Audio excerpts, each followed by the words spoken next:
Viewers, before we dive in, drop a comment with your location and the time where you are. It's always wild seeing how these stories find ears in every corner of the world. Now picture this, the surface of the lake still as polished glass moonlight sliding across it like a silver ribbon. On the shore stands David, mid-40s, grease under his nails from long days at the auto shop, but tonight wearing only worry. His RV is parked proud beside his little cabin, paint faded but upright, the kind of camper that smells faintly of campfire even when it's clean. And standing across from him is Karen. Every HOA president stereotype rolled into one person. Her arms flailing like semaphore flags, screaming at two officers as though they were her private security detail. "Arrest him! This is against HOA rules!" she shrieks, voice sharp enough to make owls rethink their perch. The kids peek from the cabin door, their eyes as wide as frying pans, while Emma whispers behind them, "David, are they really going to take you?" For a moment he feels that pinch of doubt the way you do when authority lights up your driveway at midnight. Then one officer, the older one with a cap pulled low, adjusts it and says something that slices the night cleaner than any chainsaw. "Ma'am, the HOA has no jurisdiction here." Silence drops so fast you could hear a frog belch across the lake. Historians still argue whether neighborhood associations were born out of civic pride or just collective nosiness. But David doesn't need a textbook to know one thing. Karen's face says she's losing ground. Her jaw unhinges like she swallowed a wasp nest. "What do you mean, no jurisdiction?" she screams, echo bouncing across the water like a bad karaoke night. Rewind a few weeks. David had parked that RV with nothing but good intentions. His sister Emma, fresh out of a messy divorce, needed a break, and her kids wanted summer adventure. The RV wasn't just steel and fiberglass. It was spare bedrooms under the stars, a marshmallow factory on wheels. First day, the kids ran barefoot to the dock, squealing like puppies set loose. Sam yelled, "Best summer ever," and that was the moment David vowed not to move the camper, no matter how sour Karen's glare got. She tried every trick: binocular surveillance, official-looking letters with bold notice typed like ransom demands, even a peace offering of cookies that tasted like they'd been baked in spite. He held firm. "This land isn't yours," he told her more than once, showing her the property map. But Karen strutted away with that smug look of someone who thinks rules bend when they hold the pen. The night the cops came, though, her balloon popped. The younger deputy, tired of her rant, laid it plain. His RV on his property is not illegal. "Keep making false calls, and you'll be charged." Karen's knees nearly buckled. David almost laughed, but he bit it back because standing firm wasn't about gloating. It was about teaching Sam and Lily that kindness sometimes wears steel boots. Still, as the flashing lights receded and Emma asked softly, "Is it over?" David shook his head, because he saw it in Karen's eyes, the twitch of a smile that didn't belong in victory. It belonged to someone planning their next move. The quiet after the deputies left was worse than the noise. Crickets tried to fill the air again, but every chirp felt like a countdown.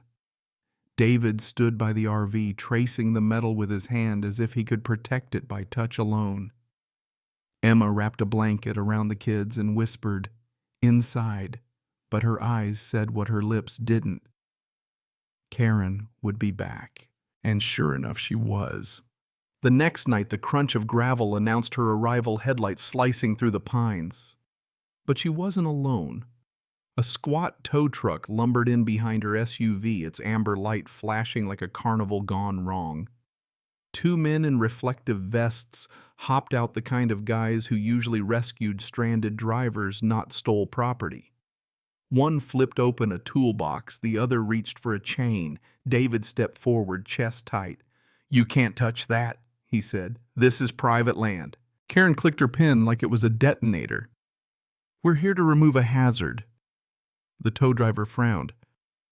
"Lady, I need a police order, not your clipboard," Quirky fact, clipboard sales spike every August when schools reopen, but rarely has one been wielded like a medieval sword. David's thumb hovered over his phone.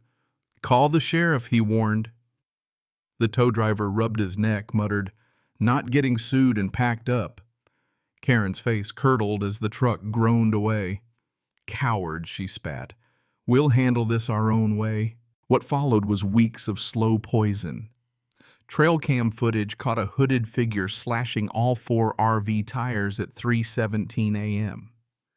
Clean cuts like a surgeon with a vendetta. A photo appeared under the cabin door, David laughing with Emma and the kids on the porch taken from the trees. Proof they were being watched. Then came the USB drive shaky night vision of a masked man rattling the RV's door handle and whispering, You don't belong here. Emma's hand shook as she held the envelope. The kids started having nightmares. Sam whimpered about shadows outside his window. Lily clung to her mother like a koala. Tom, the bait shop owner with more wisdom than bait, showed up with donuts every morning and a rifle across his lap every night. Kindness isn't weakness, he told David, but kindness should still know how to aim. The harassment escalated. A fake checkpoint sign appeared at the mouth of the driveway one stormy night, cones and cars blocking the exit. Karen's crew wielded bullhorns, declaring the property in violation of community standards. One man wrapped a chain around the RV, hitch tires screeching as a crossover tried to drag it away. Rain hammered down the RV, rocking like a ship in a storm. Emma screamed from the porch, clutching the kids. David planted his boots in the mud, shouting, This is theft. Historians still argue whether the invention of chain links in ancient Rome was more about convenience or control. But in that driveway, under thunder and blue police lights racing closer, the chain symbolized something uglier, power misused. Deputies arrived just in time, ordering the crew to stand down. One officer kicked over the fake checkpoint sign, another cuffed Karen herself for trespass and attempted theft. She shrieked, mascara streaking like war paint. I'm the president. You can't do this to me. Yet even in cuffs, she locked eyes with David. This isn't over, she whispered. And deep in his gut, he knew she meant it. Karen might have been in handcuffs, but her reach stretched longer than the lake. Within days, more of her allies appeared trespassing, bold as brass, snapping photos, scribbling notes, waving clipboards as though the paper itself had legal weight. One woman photographed the kids' bicycles leaning by the porch. Another muttered about safety inspections. David clenched his fists but stayed calm. You're trespassing. Leave. They smirked, promising they'd be back. It wasn't just harassment now, it was organized. One midnight, a flatbed with a fake property seizure container rattled up his drive. The paperwork they flashed had Karen's furious scrawl at the bottom, nothing more. Tom chambered a round in his rifle, the clack loud as thunder. Not tonight, he growled. The so-called contractors packed up fast when David dialed 911, but the message was clear they would keep coming until he broke.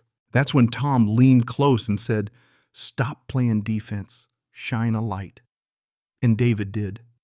He gathered every scrap of evidence, trail cam videos of tires slashing, the USB threat, forged documents, vandalism photos, even the text that chilled him most, a shot of Sam and Lily at the dock with the words, Move the RV or we move them. Rachel, a local reporter with a spine of steel, aired the story county-wide. Viewers saw the dripping red spray paint scrawled across the RV, Get out or else. They saw Emma's trembling voice, Tom's blunt testimony, and suddenly the tide shifted. Calls poured in, neighbors offering help, strangers writing solidarity messages. The county prosecutor announced an investigation, but Karen wasn't done. From jail, she managed a phone call, her voice too calm. You think light makes you safe? Shadows wait. That same night, chainsaws roared across the lake. Her crew dropped trees toward David's property, trying to block him in, maybe even crush the RV. Deputies raced out, intercepted a skiff carrying men with a chainsaw and a gas can, charges of attempted arson tacked onto their growing list of crimes. The escalation caught federal eyes. Within a week, black SUVs with government plates rolled up David's drive.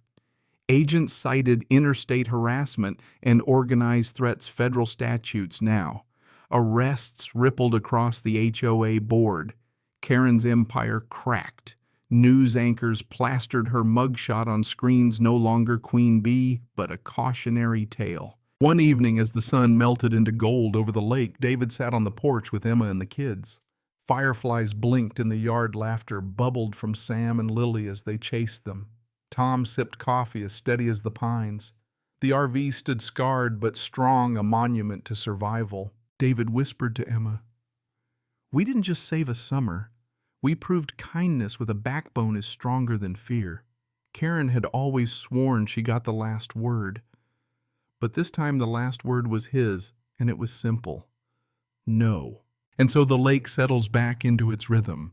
The water smooths out, remembering only ripples, not storms. The cabin's porch creaks under softer weight now, the weight of children's laughter, of quiet coffee mornings, of evenings when shadows mean only trees shifting in the wind. The RV still carries its scars, red paint faint against the white panel, but scars are just proof that something stood when the world tried to move it. Emma rests easier, her children sleeping deeper than they have in weeks, their dreams free again to wander where marshmallows, toast, and fishing lines tangle. Tom still stops by his thermos, warm his eyes, knowing but less wary now. And David leans back in his chair, letting the sound of frogs and crickets weave their nighttime lullaby, the kind of song you only hear when peace is earned. Historians still argue whether resilience is born from hardship or planted quietly in our bones at birth. Maybe both are true. But tonight, David doesn't need to solve that debate. He only needs to feel the soft air cool against his skin, to watch the stars blink awake one by one, to know his family is safe, if only for this moment. The lake exhales. The night deepens. And if you listen close enough, you'll hear the final whisper that closes the story, that kindness, steady and rooted, always outlasts noise. Always.